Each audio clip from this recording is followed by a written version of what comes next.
பகவான் தான். இருள் சந்திரன் போலவும் வெளிச்சம் சூரியனை போலும் இருக்கிறது. வாழ்க்கையில் இருட்டும் அவசியம், வெளிச்சமும் அவசியம். பௌதிக உலகத்தில் குறிப்பாக பார்த்தீங்கன்னா ஆன்மீக உலகத்தில் அனைத்தும் பிரகாசமாக உள்ளது. பௌதிக உலகத்தில் இருட்டு வெளிச்சம் மாறி மாறி வரும், இன்பம் துன்பம் மாறி மாறி வரும். பௌதிக உலகத்தில், ஆன்மீக உலகத்தில் வரும் இன்பம் தான், துன்பம்ன்றதே கிடையாது.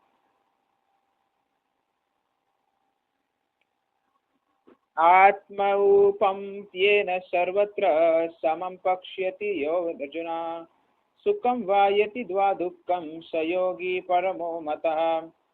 மொழிபெயர்ப்பு பொருளுடைய ஆசா பக்திவேதாந்த சுவாமி ஸ்ரீல பிரபுபாதிக்கு ஜெய்.